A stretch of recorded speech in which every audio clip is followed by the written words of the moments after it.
today I will be drawing Drawkill Chica from a either Five Nights at Freddy's fan game or a U. I'm not really sure where she's from. Anyway, let's get into the story. This event happened the second time we moved. We had moved into a 2-bedroom rental house, as I mentioned in the last story. And almost a week after we were all moved in, my mom wanted to sage and salt the property line. As we went on, we were doing that. I was just walking beside her, holding a little bowl of crushed egg cells.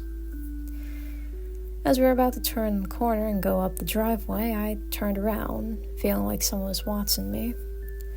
As I did, I looked over at the edge of the hill line and saw a woman in all white walk over it and fall. I stared, waiting for her to come back up, or at least hear her yell or anything, really. Eventually, I had to keep following my mother, and I didn't really say anything about it until it happened again. Now at this point, a couple months had passed. We were heading into the colder months, and our neighbor's bird got out. We roamed the entire neighborhood looking for it, going into the forest and around the parks. Couldn't really find him, so we came back empty-handed. As we were going to the backyard to do one last look around, I saw her. Now, at first I thought it was just me in the backyard, so I was getting ready to walk up and see what was going on. What was her deal? Why was she there? Until I noticed I could see through her. She was transparent. And she was just slowly walking to the edge of the hill until she vanished. She didn't fall off, she just disappeared. Now I was staring at this and just shook my head, because at this point you see shadow people for a certain period of your life and then you're just like, yeah, that's another thing that happened. But as I turned around, I saw the boy who lost his bird behind me, mouth open, staring. Now the thing is, we were both into the paranormal, but apparently he had seen this woman before too, on a separate occasion.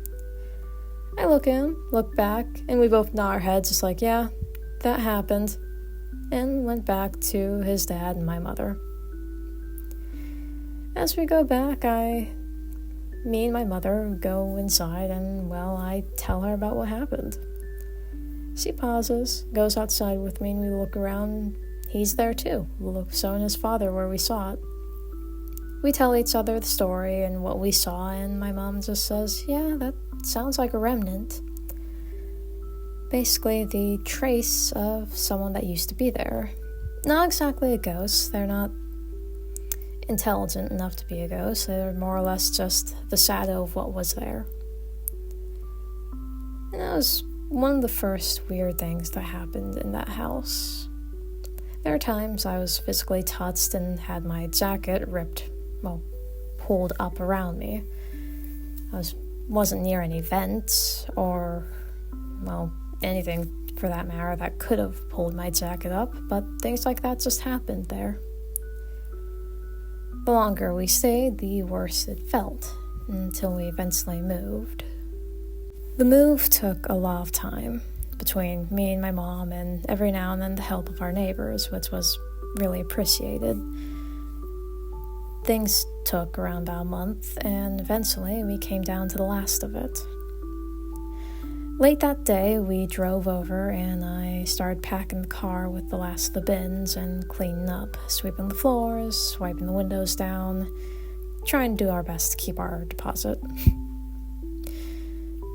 At this point, it had gone quite late, and we had just gone done with a couple trips back and forth, picking up and dropping off stuff at the other house, and I'd finally finished cleaning up, sweeping the floors, etc. As I was getting out of the car, I told my mother to stay put, and we talked for a minute and agreed that taking pictures in each room would probably be a good idea to prove that we did what we were told. But as I was walking through the rooms, I started hearing things. footsteps and creaks. At this point, we were in the house for a year, so I grew accustomed to avoiding creaky floorboards, so I knew exactly where they were coming from. I ran out, holding, I think, the broom at the time, looking for whoever had wandered in while we were out, or maybe if there was someone squatting in the house. Not the smartest idea, but at that point I was more worried about whether we were going to get the deposit back than something else, I guess.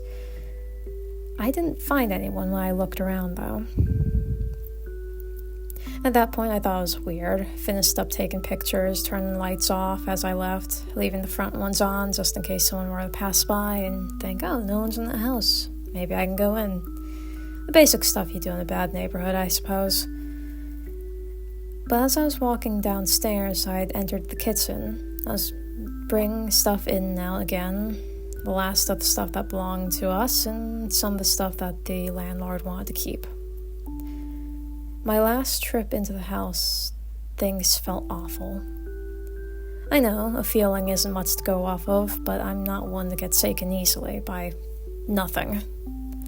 I walked in, and it almost felt like there was a weight on my chest, something squeezing the air out of me. And someone was watching me. And at this point, with everything that's happened to me, I know when I'm being watched. And I looked around, but I couldn't find where it was coming from. Even though it felt like whatever it was staring right down at me. It did not feel safe. And that's why I booked it.